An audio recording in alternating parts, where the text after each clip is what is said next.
Word had gotten around that Dominic Vaughn's precious first love, Isla Monroe, had returned to the country. The moment I stepped into the private room of the cafe, his mother set a thick envelope down on the table between us, her expression carved in stone. "She's back," she said, her voice cold enough to frost the air. "The real one. Which means you, the imposter, should know when to bow out gracefully."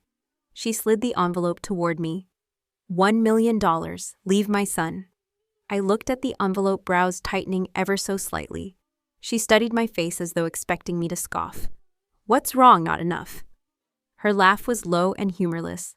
"Fine. 2 million. Take it and walk away from him immediately." I drew in a slow, deep breath, wondering just how greedy she thought I was. She didn't wait for an answer. 3 million. If you still won't agree, I will. All right, I'll go. I cut in before she could finish. There's a time to fight and a time to fold, and I've always known the difference. For me, 1 million would have been more than enough to close the chapter. She seemed startled that I accepted so quickly, then looked at me as if I had just confirmed every unpleasant assumption she had. "As you wish," she said. "You can pack and be gone today. But I have 2 conditions." Her mouth tightened, clearly convinced I was about to name something outrageous. "First, I don't take cash, transfer only. Second, we sign a formal gift contract for the sum and have it notarized." The moment the words left my mouth, she exhaled and made a quick call. 2 minutes later, the Vaughn family butler arrived with a prepared contract. I went through each clause carefully, just as my lawyer had advised me yesterday, and when I was satisfied there were no traps, I signed. Yesterday, the moment I received her request to meet, I deliberately chose a cafe next door to a notary office, so the notarization was done in minutes. When it was over, my phone chimed with the cheerful ping of an incoming transfer. $3 million. The Vaughns were nothing if not efficient. I gave her a polite wave goodbye, though she didn't bother to respond. As soon as her figure disappeared from sight, I headed straight for the IRS office. Paying taxes is, after all, the sacred duty of every citizen. When that duty was done, I glanced down at my account balance.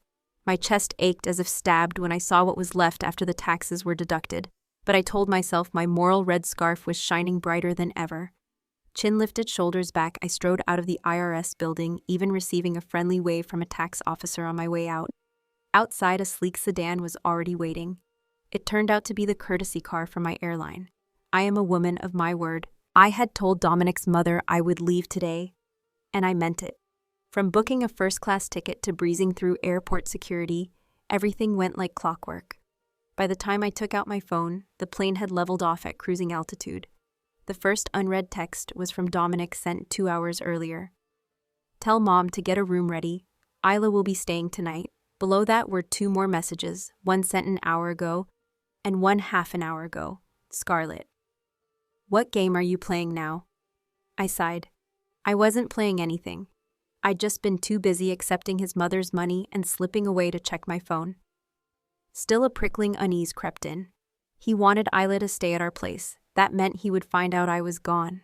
And the apartment now was stripped bare. It had all started last week when I first heard Isla had returned. While Dominic went to the airport to pick her up, I called a service to clear out my furniture and belongings. While he escorted her to a parade of social events, I was busy appraising and selling every piece of jewelry I owned. By the time Dominic proudly announced Isla's appointment to an important role in the company, I had already liquidated every asset I held in Los Angeles.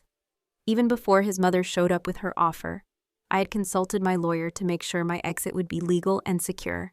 I knew the story years ago. Isla had been pushed out of Dominic's life by this very woman waving money under my nose. What she hadn't expected was that after Isla left, Dominic would replace her with someone she considered even more unacceptable, me. Thanks to me playing the stand-in all this time, now that Isla Monroe had returned, Dominic's mother could finally welcome her with open arms. And I was the one left out in the cold. Dominic had never truly invested his heart in me, and his mother never missed a chance to push me out with her money. In the end, I simply took the sum that would let me live comfortably and slipped away quietly. My plan had been to disappear without fuss, to let Dominic and Isla become the shining couple his mother had always dreamed of. But why? Why couldn't he just let me go? Why did he still think of me? I couldn't understand. Dominic owned countless properties, yet he chose to put Isla in the very place I had lived. It didn't take long to realize the reason behind it, and of course it was Isla. When the plane landed and I was waiting for my luggage, I opened Weibo out of habit. A suggested post appeared written from an account named Moonlight in Vaughn's heart back home. Everything still feels the same. The painting I gave him is still there. The caption was paired with a photo of the living room I had inhabited for over 2 years. That account had started following me last week, exactly when Isla had returned to the country.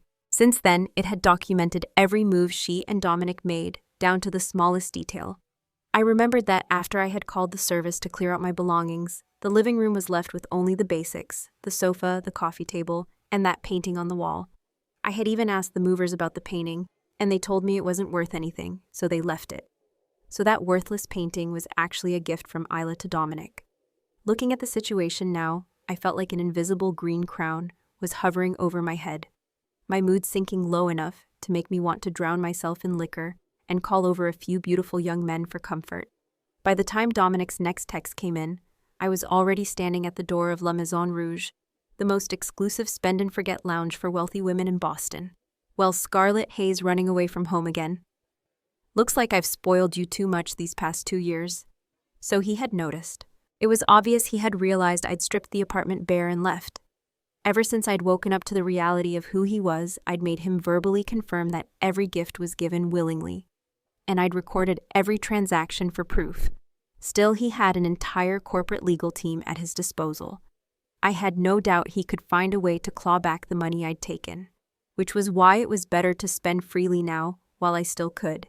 And right in front of me was a line of gorgeous young men, tall, sculpted, charming, and attentive. Compared to them, Dominic, with his arrogant selfishness and tedious personality, suddenly seemed unbearably dull. So I ignored his message entirely. Beside me, Chase Donovan, a handsome man with refined manners, swept me off my feet and dropped me onto a velvet sofa like I was a queen. "Who gave you the nerve not to answer my texts?" he teased. On the other side, Rhett Sullivan, all rugged charm and restless energy, pulled me close and flexed his abs as if daring me to test whether they could crack a walnut. If he thought this was how to win my attention, he wasn't wrong. And then there was Elliot Mercer, the romantic artist, seated at a glossy grand piano, his fingers dancing over the keys as he played fantasy impromptu. His movements were so fluid and precise, I couldn't help but admire them. I let out a long sigh, annoyance pricking under my skin. With my left hand, I dragged Dominic's name into my phone's blocked list. My right hand, however, was otherwise occupied thanks to Rhett's insistence that his abs were more impressive than a piano performance, and that I should confirm the fact myself. The next morning, I woke in an enormous apartment still sprawled across an impossibly soft sofa. Groggy, I pressed the call button beside the bed, and in seconds a line of household staff streamed in, carrying everything I could possibly need from personal toiletries to a full wardrobe change. The entire process ran so seamlessly, I felt as if I had been transported back to the days of old money dynasties, where the wealthy lived as if time itself bent to their whims. Well, running away just to enjoy this kind of treatment. I wonder if Dominic knows. The amused voice came from the doorway. I looked up and saw a man leaning casually against the frame. He had those dangerous, smoldering eyes that seemed to promise trouble, a sharp, straight nose, and a pair of thin lips curved in a knowing half-smile. If you judged him by appearance alone, you'd think he was the kind of man who collected lovers like trophies and discarded them just as easily. But the truth was ironic. Grayson Locke was the tragic second male lead in this story. After Isla Monroe returned, her lingering intimacy with Dominic Vaughn had cut me deeply enough to make me walk away. I ran to San Diego determined to start over with a new place and a new job. But Isla wasn't content to let me go quietly. She moved in the shadows, undermining me until one setback after another left me cornered. And it was in that lowest moment that I met Grayson. He was the most notorious rich heir in San Diego, famous for his wealth and infamous for his playboy ways. Yet it was this man, whose life was all fast cars and champagne, that found himself drawn to my resilience, my refusal to be broken. At first he only wanted to help, but slowly his interest deepened into something more, even though he knew full well my heart wasn't his. In the original version of our story, at the height of his arc, he even gave up a major corporate project in Los Angeles, just to help me and Dominic reunite. But since the moment I woke up to the truth, I had no intention of letting things play out like they had before. Months ago, I deliberately sought him out. It began as nothing more than an online friendship. We were teammates in a multiplayer game. I learned his preferences, the things that held his attention, and I gradually became his go-to gaming partner. But unlike the meek, polite version of me from the original plot, I played my part differently this time. Back then, I had been soft-spoken, overly considerate, someone who blushed when men so much as smiled at me. I was the girl who always said, "I'm fine, don't worry," or "I'm sorry." That girl was gone. Now I was quick-tempered, blunt, and ready to fire back with, "What does that have to do with me?" or "Watch yourself before you bother me again." Of course, a relationship in a game wasn't enough to translate into real-world influence. But Grayson was an heir, and heirs came with leverage. More importantly, he had an older half-brother who was more accomplished than he was. A constant comparison that gnawed at him. Every rich son feared being overshadowed, and every heir feared the flow of money being cut off. Grayson was no exception. But lately, he'd had nothing to worry about. Over the past few months, the Locke Corporation's projects in the Southwest, especially in Los Angeles, had seen remarkable success. That success wasn't just because of Grayson's effort. I had played a part in it too. His father had been so pleased he wanted to hand Grayson control of several companies. Grayson only waved it away, saying he didn't want companies, just cash. By then, I had already finished my morning routine, pampered and attended to by a staff that moved with quiet precision. After they cleared away the lavish breakfast spread, they left us alone in the sunlit living room. Grayson lounged back with a cup of tea, speaking with almost boyish pride about how his father's attitude toward him had shifted. I couldn't take it anymore. I reached over and plucked the spoon from his fingers. "You idiot," I said, plainly. "My connection to you isn't out of guilt. And it's certainly not some attempt to get back at Dominic by choosing the second male lead. The corporate information I've slipped you isn't about making your father proud, so he'll throw you a few extra allowances." The truth was simpler. Grayson Locke was the most valuable potential partner I could have in this world. The sum I took from the Vaughns, close to $1 million, was laughable to families like the Vaughns or the Lockes. Even with that money in my account, I couldn't guarantee Dominic or his mother wouldn't change their minds and try to claw it back. With the kind of influence they wielded, I couldn't be sure I'd be able to stop them. I needed a shield, and the Locke family was the perfect choice. But I didn't just need protection. I needed to borrow the power of the Lockes to grow something of my own. Even knowing the entire plot now, even aware of all the twists to come, my own strength alone wouldn't be enough. Without a foothold in the business world, I could still be swallowed whole. That nearly $1 million might feel significant in my hands, but in the palms of corporate giants, it was barely a number one that could vanish in an instant. I began trying to knock some sense into Grayson. "Think about it," I told him. "If all you want is cash without managing the companies, then the moment you burn through it, you'll be back to begging your father for more. Do you really want to live like that? Doesn't it feel humiliating?" I leaned forward, watching his expression shift. "And you have an older half-brother, smarter, shrewder. You might not want to compete, but that doesn't mean he won't take what's yours. Imagine a few years from now, your father decides to retire and hands everything to him. What then? You'll be standing there every month with your hand out." His face changed several times as my words sank in, finally twisting into worry. "So what do I do?" he asked. "Listen to my father and take over a few companies. Running a company is exhausting. I just want to be a carefree trust fund kid." His pitiful tone made me sigh inwardly. No wonder, even in the original storyline, I never respected him much. No ambition, no drive, just romance. In a powerful family, people like him are nothing but meat on the chopping block once their parents are gone, left for others to carve up. Dominic might be blind in love, but at least he runs the Vaughn family with the authority of a true corporate tyrant. Still, neither he nor Grayson held the slightest appeal for me. If I were being honest, I much preferred Chase's firm waist, Rhett's perfect abs, and Elliot's skillful hands on the piano keys. The thought made my mind wander restless like a monkey swinging from tree to tree. But first, I needed to deal with this spoiled little heir. I looked at him evenly. "It's fine. I'll help you." For months, I hadn't just been feeding him corporate intelligence, I'd been giving him concrete, actionable plans. And the results spoke for themselves. Even he couldn't ignore the advantages I brought to the table. I urged him to boldly accept the companies his father wanted him to manage, promising that, as his secretary, I'd make sure he had nothing to worry about. That way, I told him, you won't be under your father's or your brother's thumb. Naturally, my condition was a share of the profits. Without a second thought, he agreed cheerfully. Well, Scarlett, he said with a grin. No wonder you used to be with Dominic. Your brain is as sharp as ever. I only rolled my eyes in boredom. He pressed on. So where should we go today, you pick? The mention perked me up. Aren't you the host? Shouldn't you be the one taking responsibility? How would I know where's fun? He smirked. Fine, I'll take you somewhere new today, I teased. As long as I can see a few handsome men, I'm fine with it, he scoffed. You underestimate me. I'll show you something better. And with that, I realized exactly why Grayson had never developed an ounce of ambition. He was too busy chasing amusement. The place he brought me to was an exclusive members-only club. The doorman was a tall man with runway model proportions and a face sculpted for magazine covers. Inside, the scene was beyond anything I'd imagined. This wasn't the dim haze and raucous beat of a nightclub, but the opulence of a medieval palace, rich, warm light spilling over gold trim. The air perfumed with something rare and intoxicating. Live musicians played nearby, not hidden behind speakers, but right there filling the space with graceful sound. And then I saw a familiar face. You know him, Grayson asked, catching my expression. I nodded, then shook my head. Isn't that the young actor who blew up last year? I used to have the biggest crush on him. My voice was tinged with surprise. He's here too.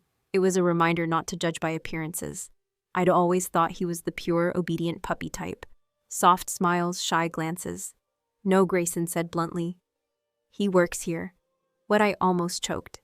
If you like him, Grayson said casually, I'll have him serve you later.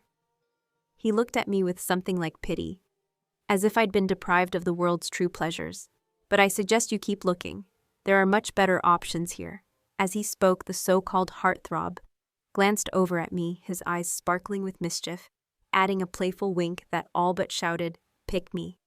Oh my God, oh my God, oh my God. There was really nothing else I could say. Capitalists were wicked, decadent, utterly shameless. But deep down, I had only one thought. I swore I would become one myself. Scarlett, have you picked yet? Grayson's voice broke into my daydream. Not yet. Give me a little more time. I need to choose carefully. What one isn't enough for you, he teased. I smiled and shot back. I can play the same game for years. And now you expect me to walk into a club like this and settle for just one that shut him right up. They say sudden wealth can ruin a person. I was living proof. Less than a week of indulging in this decadent lifestyle, and I already felt like my strength had been drained. Still, I didn't forget my real job, sticking close to Grayson and keeping his progress on track. And he didn't disappoint me. With just a few well-placed words of feigned sincerity in front of his father, Grayson easily took over 2 companies. His father called it an opportunity to learn the ropes. God, these capitalists and their gullible heirs. Days passed smoothly, and I almost forgot Dominic Vaughn existed until he suddenly called me. Scarlett, it's been a long time. Do you even know what you did wrong? Damn it, how had I forgotten to block his number? My irritation boiled over, and I took it out by squeezing the abs of the young, well-built assistant lounging beside me. Yes, I know, I answered in my head. I was wrong, very wrong. I should have left you a long time ago if it meant I'd be living this free and thrilling now. The truth was, I'd been busy. Once Grayson officially took over, he only played the serious boss in front of his father for about 2 days before going back to being a figurehead, which meant I was the one running the company, so busy I barely had time to enjoy the pleasures I'd been promised. But the work paid off. Grayson's father had deliberately given him 2 branches that weren't vital to the Locke family's empire. Failures wouldn't damage the big picture. But under my leadership, both companies began thriving. Of course, his father noticed. He knew exactly how capable or incapable Grayson was, and it didn't take him long to figure out who was really pulling the strings. I still remember the call I got last week summoning me to the Locke Group headquarters. On the way there, I couldn't help feeling nervous. How would he see me? Just a temporary hire, or something else I wasn't expecting him to mistake me for Grayson's girlfriend? Even after I explained it wasn't like that, he only smiled knowingly as if my denial was irrelevant. In fact, he seemed reassured, almost pleased. He told me that ever since his wife passed away, Grayson had been a reckless playboy, uninterested in business, deaf to any advice or scolding. But in the past few months since I'd appeared, he'd changed a little. He still acted laid back, but at least he was paying some attention to the family's affairs. It was, in his words, a good sign. Then he mentioned that he'd looked into my past and knew I'd once dated Dominic. My chest tightened, damn that dark history. But all he said was that it didn't matter. What mattered was that kept Grayson on the right path. Do the right things, avoid the wrong ones, and he'd turn a blind eye to the rest. He might even let me share in some of the profits. That was when I realized he probably knew I'd started my own company. And he was right. The money I'd taken from the Vaughns was never meant to just make me a glorified employee in Grayson's shadow. Even with real authority in the companies he ran, it was still a precarious position dependent on the Locke family's whims. So I invested the money into my own small business.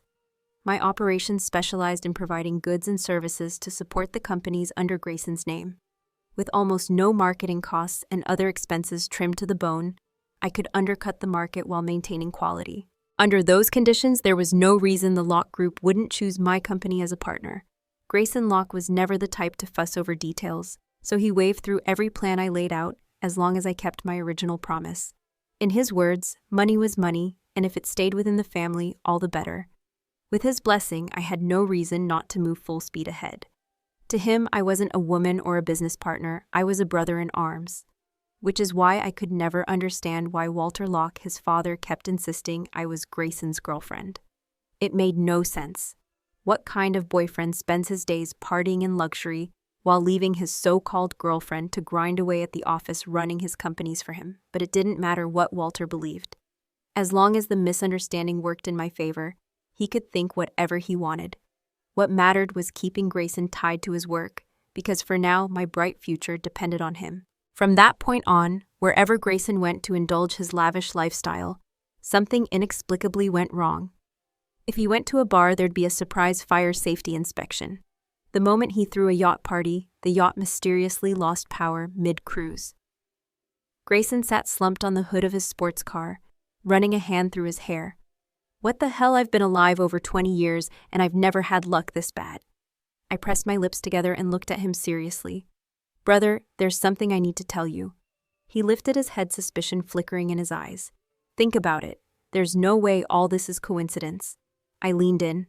Look at these inspections. Before now, wherever you went, did anything like this ever happen? Even if they didn't respect you, they respected your father. They'd never push you, they'd always cooperate. And that yacht, that's your private property, maintained daily. How could it suddenly lose power? Grayson stiffened. You're saying, someone's trying to kill me, I almost laughed. Sometimes being naive made him easier to persuade. I explained that because he'd never cared about the Locke Group's future, he hadn't noticed it was on a downward slide. The two companies we were running were still branches of the group, and that meant we were linked in business. I knew the situation inside out. With the group faltering, people had stopped treating Grayson like he mattered. Even his yacht maintenance had been neglected. What's next? I said gravely. One day you're walking down the street and someone shoves you into traffic or takes a shot at you. He frowned deeply. And have you noticed how much grayer my father's gotten lately? I nodded solemnly. He's worried, exhausted. Think about it, his son's a layabout, the company's teetering on collapse. If I were him, I wouldn't be sleeping either. For the first time, I saw guilt flicker across Grayson's face. His lips pressed into a thin line. Then he asked, Wait, how do you even know my father's hair is turning gray? I smirked. Saw it on TV. In truth, despite calling him old man, Walter Locke didn't look like a man in his 60s. With a professional team tending to him, his thick hair was still jet black. But once in an elaborate scheme to shock Grayson into shaping up, Walter had agreed to let me dye it silver. And for once, the plan worked. That day when Grayson realized his father had aged, he skipped the clubs and went home to share a quiet dinner with him. I don't know what they said to each other, but I could tell Walter had gotten something priceless from it. That very night, his secretary called to tell me to pack my things. I was going with Grayson to the Locke Group headquarters to work. As for my own small company, Walter Locke decided to invest directly in it, claiming it would keep me from getting distracted and ensure I could manage Grayson properly. This meant that from now on, the partnership between Locke Corporation and its subsidiaries with my company would be formalized and publicly endorsed. His investment was like a flashing neon sign to the business world. My little company now had the full backing of the Locke empire. One giant leap up the ladder, and with that backing, my business grew rapidly.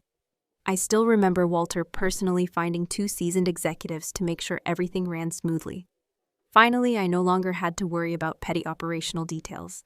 Even Grayson, spooked by the possibility of his family going bankrupt, began taking things a little more seriously. His sudden growth thrilled Walter, and with my bank account climbing by the day I woke up each morning buzzing with energy, I was so busy that I completely forgot Dominic Vaughn even existed. After I blocked his number, he stayed quiet for a while. But like an ember flaring back to life, he started finding ways to bother me again, using different phone numbers every time. As someone who now ran her own company and held a senior position in a major corporation, I got countless business-related calls. I had a whitelist system in place for unknown numbers, and my second phone was guarded closely by my abs of steel assistant. Yet Dominic still found ways to sneak in. He borrowed phones from other executives, Director Zhang, Director Li, Director Chu, just to call me. And when I answered, he wouldn't say a word. I'd hear him hesitate, and then those poor directors would rush to apologize. "I'm so sorry, Director Hayes. President Vaughn borrowed my phone. Must have dialed you by mistake." God, what a joke. Still, I wasn't ready to sever all ties with Dominic. In the business world, appearances matter. Vaughn Enterprises held huge influence in the Southwest, and I had plans to expand there. Sure, I could do it without him, but if Dominic felt guilty toward me, things would go a whole lot smoother, so I let him spiral. Sometimes when I saw him quietly liking my Weibo posts, I didn't even bother blocking him. On lazy afternoons, I'd lounge with a sweet pretty boy in my arms and post some vague emotional status updates just to kill time.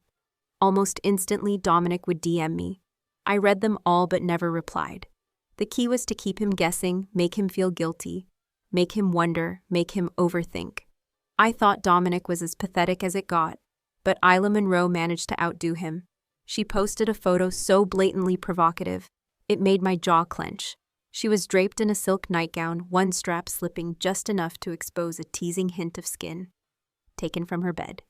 But the real statement was behind her, Dominic leaning against the headboard, eyes closed as if napping. The caption read, "The moonlight in his sky, and the beauty mark in his heart." I took a screenshot and clicked away instantly, afraid that if I stared a second longer, I'd have to rinse my eyes and question how someone could be this dumb. But I knew exactly what she was doing. In the original story, after Isla returned and played her demure little green tea games to get Dominic to throw me out, she never stopped harassing me. She would post updates only visible to me, all about her sweet life with Dominic. Morning, noon, and night, she was more diligent than the most obsessive lifestyle bloggers. I knew she set the post to only visible to Scarlett Hayes, because back then, when I was still tracking the plot, I once used Dominic's phone and discovered it by accident. But even in the original version, Isla was never this outrageous. Maybe the changes in my relationship with Dominic had rattled her enough to push her into desperation. Back then, seeing posts like that from Isla Monroe would have left me furious and drained. But now I'd changed. I uploaded the screenshot to Weibo with the caption, "President Vaughn, a friendly reminder to keep your woman in check for the sake of your company's stock price." I never expected a casual post to cause such an uproar online. I was in the middle of a meeting when Piper Collins came rushing in. Scarlett, the hashtag, "President Vaughn should control his woman," is trending. I pulled up Weibo and nearly choked. My account was exploding with comments. Turns out Isla had decided to defend her honor and posted some vague passive-aggressive message implying I was jealous of her. The hilarious part. The internet immediately split into two camps. One side was drooling over their perfect couple, claiming some bitter older woman was just jealous and lashing out. The other side was more practical. Let's be honest, she's not wrong. Photos like that, regardless of whether President Vaughn is a playboy or not, just prove he can't control the people around him. If I were an investor, I'd think twice before giving him a dime. I stared at the screen. "Excuse me, older woman. Piper, do I look old to you? Are you kidding? Last time that famous director Grayson invited to dinner wanted you to play a college student in his film. Did you forget?" Oh, right. Years of pouring 6 figures annually into skincare and personal training were clearly paying off. Maybe it's your Weibo bio making them think that Piper suggested pulling up my profile. Sure enough, my bio read executive assistant to the vice president of Locke Corporation. It hit me just recently PR had floated the idea of imitating the strategy used by Mason Corp. Over the past 2 years, Mason's top executives had been building personal social media brands to boost public engagement and shape positive perception of the company. I'd supported the plan, so PR verified my account, but I'd never bothered changing the profile picture or updating anything else. One little title and suddenly I was some old corporate lady. Please. I was younger than Isla Monroe by a few years, and frankly, a woman with experience was far more alluring anyway. And if I played this right, the situation could actually be a golden opportunity to build my personal image and boost Locke Corporation's profile. I immediately called an emergency meeting with marketing and PR. By the next morning, we had a full strategy in place. PR even booked a renowned photographer for a new shoot. I had to admit the photos were stunning. According to our plan, my account would post only one cryptic line. The past can't be rewritten, but tomorrow is still full of promise. Short but loaded with implication. I'd once been Dominic Vaughn's girlfriend, and I knew that if anyone wanted to dig, the information would come out eventually. Better to control the narrative myself. As soon as my post went live, media outlets we'd coordinated with began leaking the fact that I had dated Dominic, while subtly hinting that Isla had meddled in the relationship. Locke Corporation's official account chimed in, posting photos of me at recent conferences and projects emphasizing my professionalism and leadership. If the public had been divided before now, the tide had completely turned. Every comment was in my favor. Who said I'm jealous? All those people claiming I'm envious of some green tea schemer, come out here and take your slap like an adult. One comment read, "Please, I refuse to accept anything less than worship. Scarlett Hayes is stunning and brilliant. I'm obsessed. Locke Corporation must have been blind to keep a gem like her hidden until now." Another chimed in, "She's the living, breathing face of the company. Don't just admire her looks, read her career record. I guarantee you'll love her even more." And then came the more cutting remarks. "This woman's an ex." And the other one wormed her way in, "Men, always chasing shiny trash over a good meal at home. By the way, stop typing for a second and look at Vaughn Corp's situation. Dominic Vaughn's an idiot. Tomorrow I want to see Vaughn Corp's stock in the dirt." Comparisons between Isla Monroe and me were all over the place. Apparently, in the court of public opinion, I'd already won. Whether Dominic was somewhere regretting his life choices, I couldn't say. What I did know was that Vaughn Corp's official account was suspiciously silent, which only made me curious. I'd even prepped a contingency PR strategy in case they tried to fight back. Turns out I wouldn't need it. The very next day, I ran into Dominic at a high-profile private business reception hosted by a major player in G-City. Seeing him there shocked me. Traveling from a city to G-City was no small trip, and the event had nothing to do with Vaughn Corp's industry. Grayson Locke had accompanied me to the event, and when he spotted Dominic, he raised a brow in disbelief. "Vaughn Corp's stock tanked today, and he's got the nerve to show up here chasing you." Dominic didn't leave us wondering. He came straight over and opened with that photo Isla posted online. She took it while I was drunk. "There's nothing between us, not the way people are saying." "Uh-huh. And what exactly does your relationship with Isla have to do with me?" I asked flatly. "Scarlett, come back. I know you're mad about what happened with Isla. I admit I was out of line before, and I had no idea she was doing things behind my back to make you upset. But it's different now. I fired her from Vaughn Corp. You can relax. If you want to work again, there's a VP position waiting for you." I nearly choked on my drink. "Excuse me, was I supposed to be some kind of landfill for your discarded messes? And really vice president at Vaughn Corp? Big deal, sure." On paper, it was a massive company, but that was mostly because the male lead in this little drama, Dominic, was propped up by the resources I foolishly funneled to him through other men. Right now, that stock drop he'd suffered was just the beginning. I couldn't imagine a CEO who couldn't even handle his personal life, or see through the people around him leading a company anywhere but downhill. If my memory of the original plot served, Dominic only came looking for me after I'd returned to a city. Back then, I was clawing my way to survive in G-City, finding a job, an apartment, moving my things alone, even dragging myself to the doctor when I got sick. Meanwhile, Isla Monroe was chauffeured around daily, appearing at glamorous events, collecting expensive gifts, and jetting off on vacations with him. Dominic seemed determined to make up for the time they'd been apart, or maybe he just wanted to scrub away every trace of me from his life with shiny, empty gestures. But every time he came to me, it was after I'd already built a rapport with Grayson Locke. When Locke expanded his business to a city, he'd told me he wasn't familiar with the area and asked me to join him for a market survey. That's when Dominic and I crossed paths again, under circumstances that couldn't have been more different. I no longer carried even a trace of the awkwardness or hesitation I once had. In its place was confidence, poise, and a presence that made people take notice. Yet seeing Dominic Vaughn again felt like I'd been pulled back into an endless loop. Isla Monroe kept stirring trouble, and Dominic seemed incapable of recognizing the green tea act for what it was. He would say he loved me, but every time he sided with her. In the original story, it was as if I'd been under a spell, unable to break free from his web. I even found myself fighting for his interests in front of Grayson Locke, something I'd now like to go back in time and slap myself for. The only explanation was that I'd been brainwashed by an author hell-bent on tragic drama. But the moment I woke up, everything changed. My choice of who to love was no longer dictated by some ridiculous storyline, and I wasn't about to volunteer for pain anymore.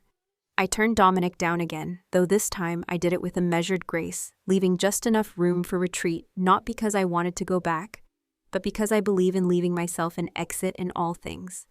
Isla showed up near the end of the party. Dominic had just taken a call, his face tight with irritation. When the caller rang again, he shut his phone off entirely. As the guests began filing out, I caught sight of her being stopped by security at the door. "Dominic, why weren't you answering? They wouldn't let me in." She called out, flustered, until her eyes landed on me. In an instant, the faux vulnerability drained away, replaced by open fury. "So that's why. You're here too." Her voice sharpened, dripping with disdain. "Scarlett Hayes, you really have no shame. You've already got a man at your side and you still pine for Dominic. I thought you were better than that. But you're just riding on another man's coattails. That's enough. Shut your mouth," Dominic snapped clearly. Embarrassed as curious eyes turned toward us. He glanced at me, looking like he wanted to explain, but I just smiled and held up a hand. "Mr. Vaughn, you might want to keep your women in check so they don't embarrass you in public," I said smoothly. Passing Isla, I met her glare without flinching. "Ms. Monroe, don't project your habits onto me. I have no interest in your CEO. And even if you had gotten into tonight's event, you'd still just be an accessory he brought along. I, on the other hand, am an honored guest here to discuss a business partnership. Not even he was willing to give you that." My voice stayed calm, but the edge was unmistakable. If I were you, I'd either cut ties with a man like him or leverage his influence to raise my own value.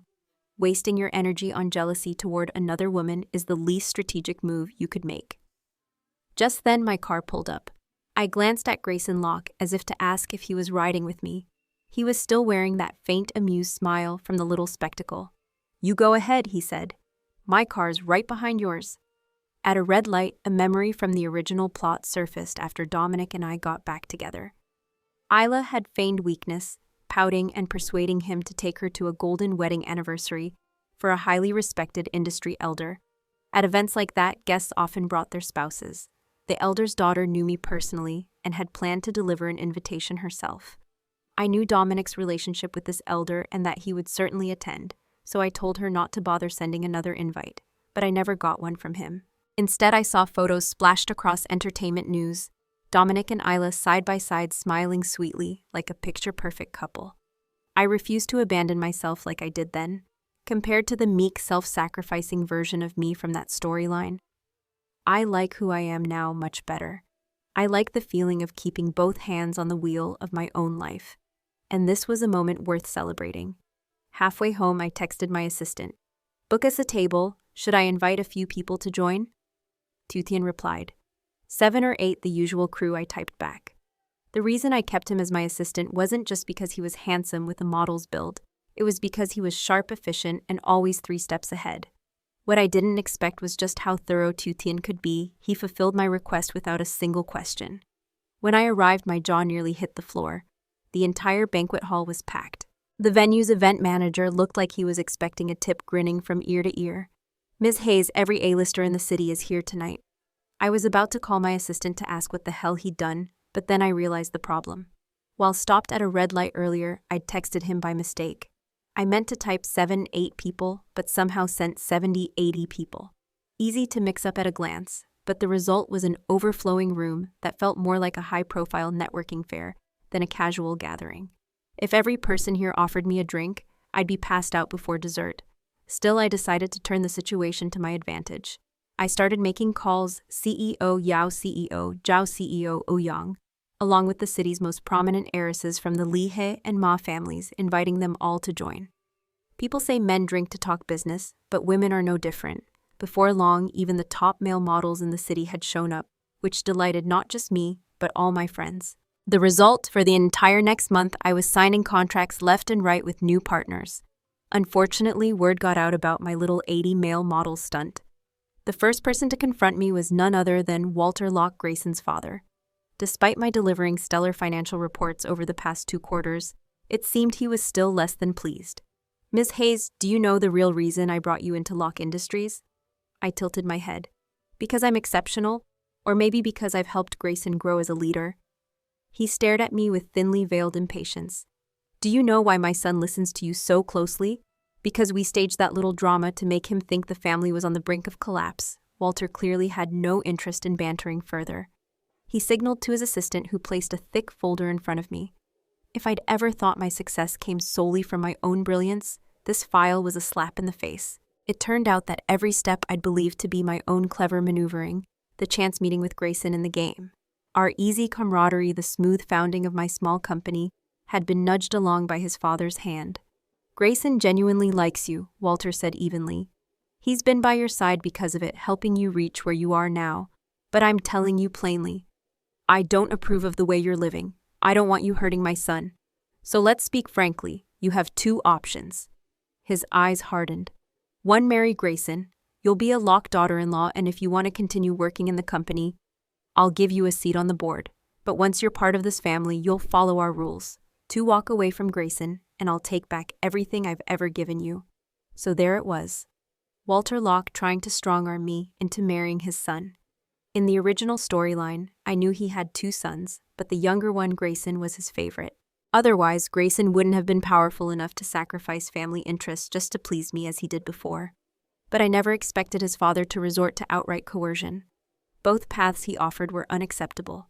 If I chose the first, everything I'd done to free myself from the script would mean nothing.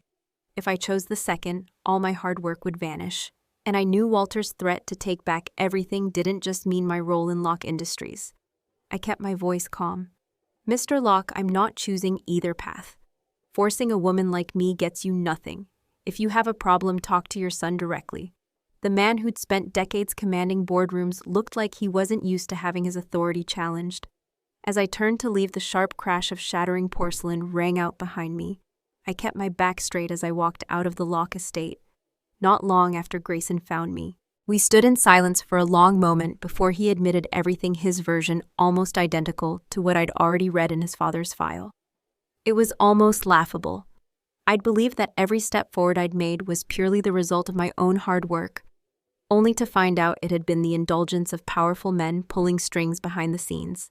But it didn't matter anymore. My goal had been reached. At the very least, I had climbed higher and secured more freedom than I ever had in that so-called original script. Grayson. You didn't have to go this far for me. If in that fictional version of my life, Grayson Locke had been just a devoted second lead, then after everything we'd been through, he'd proven himself to be a hopeless romantic in the most staggering way. Who could believe a man would watch the woman he loved walk hand in hand with another man, all while quietly backing her career from the shadows?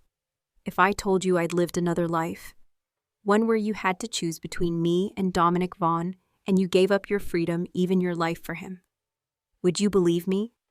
His eyes were gentle with a depth that pulled me in. "Scarlett," he said, softly, "compared to losing you forever, I'd rather let you live the life you want, free to fly, wherever you choose. Scarlett." That was the name he called me in that other life. In reality, he'd only ever called me Ms. Hayes Scarlett, or sometimes partner. A small laugh escaped him. "Relax, I'm only teasing. You should have seen your face just now." His grin broke the tension, and I swatted his shoulder. "You scared me, idiot." 6 months later, news began circulating that Vaughn Corporation was selling off a massive portion of its business portfolio. Officially, they claimed it was to focus on core sectors, but anyone in the industry knew the truth. Over the past 2 years, they'd poured enormous investment into a new field, only to have Locke Industries swoop in and secure the critical technology before they could. Combined with sluggish growth in their main revenue streams, the company's position was weakening fast. Of course, a giant like Vaughn Corp still had the assets of an empire.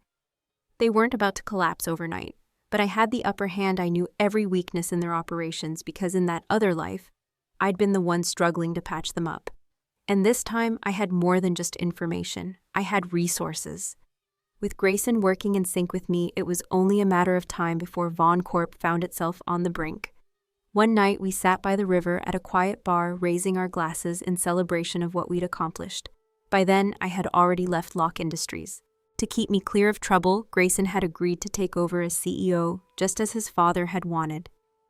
Sometimes I wondered if Walter Locke's challenge to me that day had really been nothing more than a ploy to force his son into the role. But by now, it didn't matter. Our partnership had been both profitable and unexpectedly enjoyable. When I left Locke Industries, the divisions I'd managed had delivered 3 consecutive quarters of strong profits, a tidy bow on my exit. From there, I threw myself entirely into building my own company.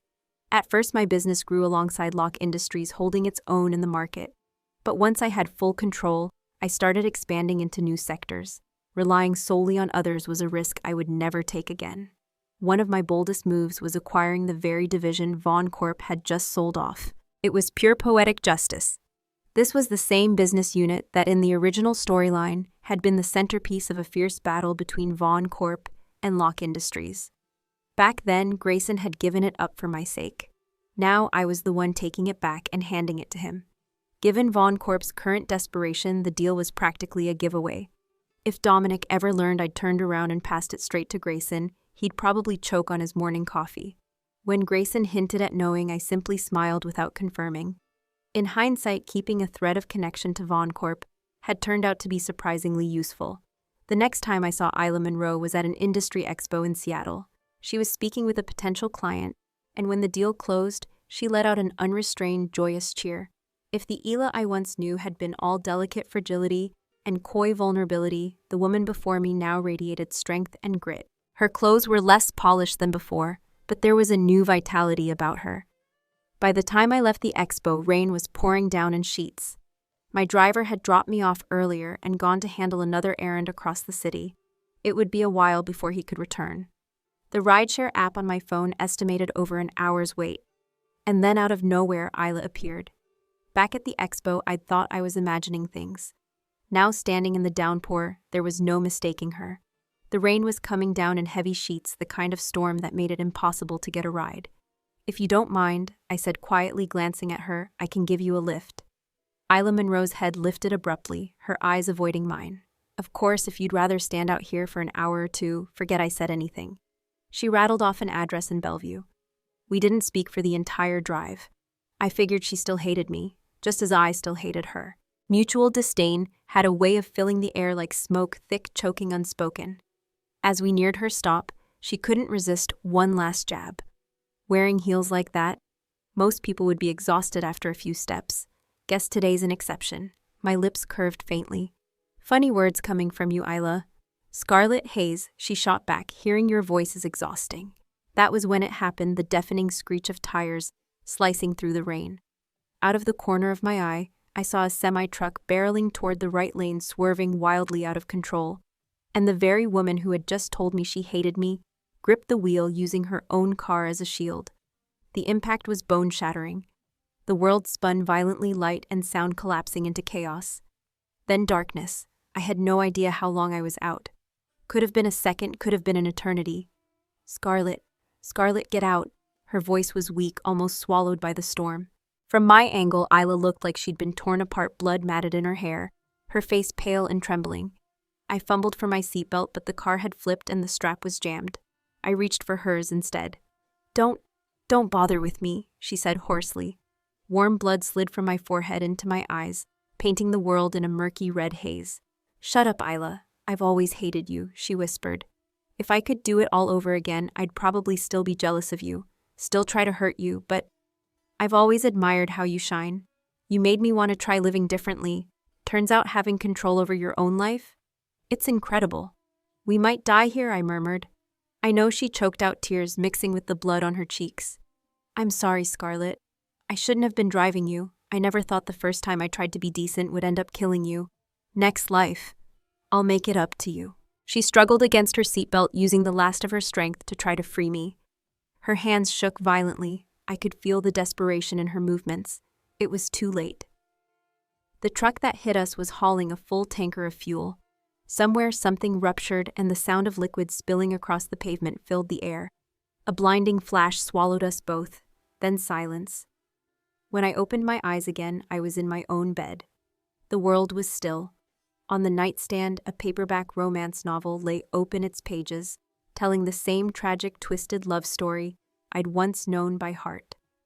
I turned the pages. The plot hadn't changed at all. It had all been just a dream. In that book, the heroine never truly won. She was destined to ache for love, to fight herself bloody for it, only to die in quiet despair. The truth was both the rules of that story, and my dream had painted men in far too generous a light, and the heroine far too meek. I stood barefoot and carried the book into the bathroom. I flicked a lighter, holding the flame to the paper. The fire ate through the words, quickly curling them into blackened edges before reducing them to ash. When it was done, I swept the remains into the drain, but my anger didn't fade. That kind of story should never have been written. I opened my laptop and began to type. My Scarlett Hayes is brilliant, resilient, and unbreakable. She attracts exceptional men, yes, but romance is only the seasoning in her far richer life. The world isn't short on men like Dominic, Vaughn, or Grayson, Locke. But in truth, they're just men. Dominic with his shallow ego, Grayson with his roving charm. Those with real power never surrender it for love. Scarlett knows this. That's why she never falls for a man's sugar-coated traps. Everything is a tool to be used. Her climb is brutal, steeper than any fictional arc, but she never stops. She loves herself most. She builds her life around herself. She uses every resource, every opportunity to scale higher. From the base of the mountain to its peak, she turns every scar into armor. They call her ruthless, ambitious, unfeminine. She wears those words like crowns. A lioness doesn't hear the jeers of mice. Her eyes are always on greater skies, taller summits. I kept typing, the rhythm of the keys steady against the backdrop of rain. Outside, the world was dark, but inside, my words burned bright. Thanks for listening. Be sure to subscribe so you don't miss the next videos.